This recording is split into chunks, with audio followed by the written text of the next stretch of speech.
pagi Ibu Guru dan teman-teman sekalian, saya bernama Angel Nadia dari kelas 10 SMA Negeri 1 Romanguta. Pada kesempatan ini, saya akan menjelaskan tentang perangkat keras serta macam-macam perangkat keras. Yang pertama, CPU. CPU singkatan dari Central Processing Unit yang berfungsi sebagai pusat pengendali data. Yang kedua, motherboard. Motherboard berfungsi sebagai mengoneksikan antara perangkat lainnya. Yang ketiga, monitor. Monitor berfungsi sebagai penampil output dari proses yang terjadi pada sebuah perangkat komputer. Yang keempat, keyboard. Keyboard berfungsi sebagai tempat pengetikan. Yang kelima, mouse. Mouse berfungsi sebagai petunjuk arah kursor. Yang keenam, RAM. RAM berfungsi sebagai media penyimpanan sesaat. Yang ketujuh, hard disk. Hard disk berfungsi sebagai tempat penyimpanan. Yang kedelapan, prosesor. Prosesor berfungsi sebagai pembaca sekaligus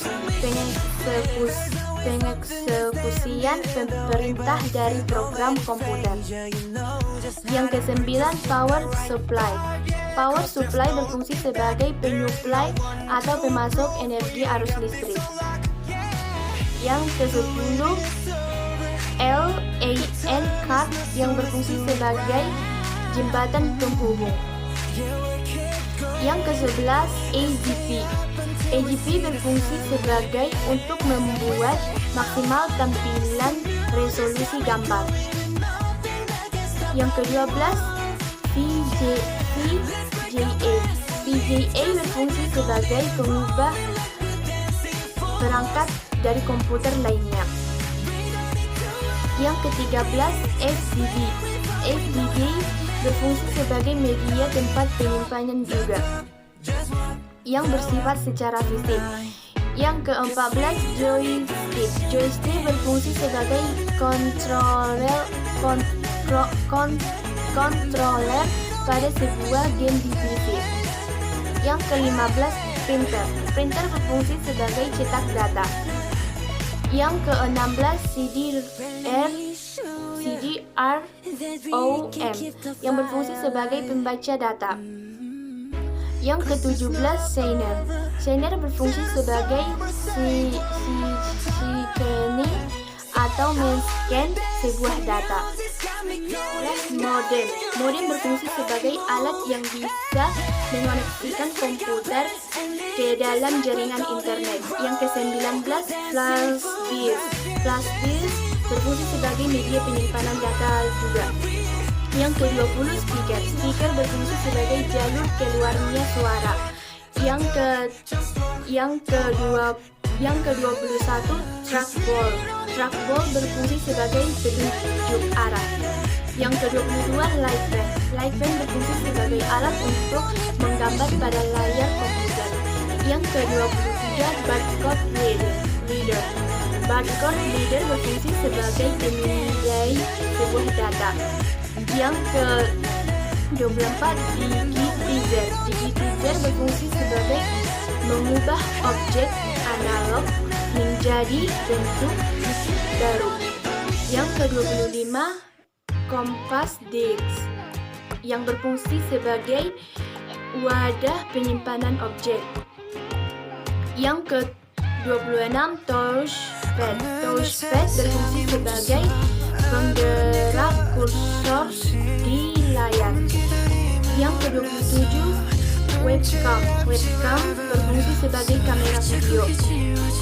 Yang ke-27, mikrofon. Mikrofon berfungsi sebagai penggiring suara. Yang ke-29, magnetic tape.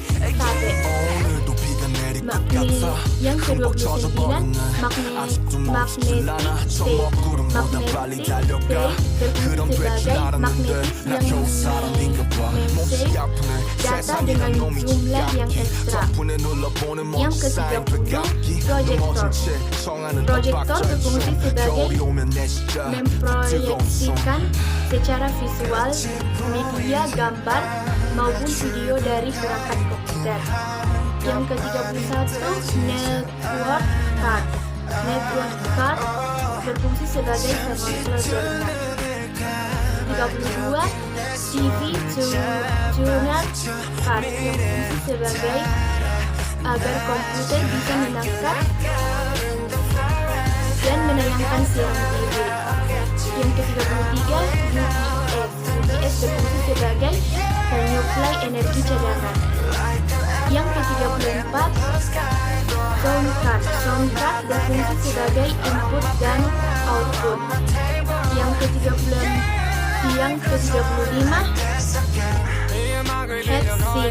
heatsink berfungsi sebagai alat pendingin.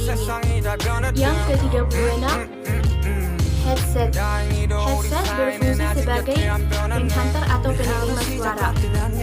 Yang ke-37, kabel data berfungsi sebagai untuk penghubung dari suatu perangkat ke perangkat lain. Yang ke-38, card reader berfungsi sebagai pembaca data. Yang ke-39, router berfungsi sebagai alat untuk menyimpan media. Yang ke-40, HUD atau switch yang berfungsi sebagai katalog.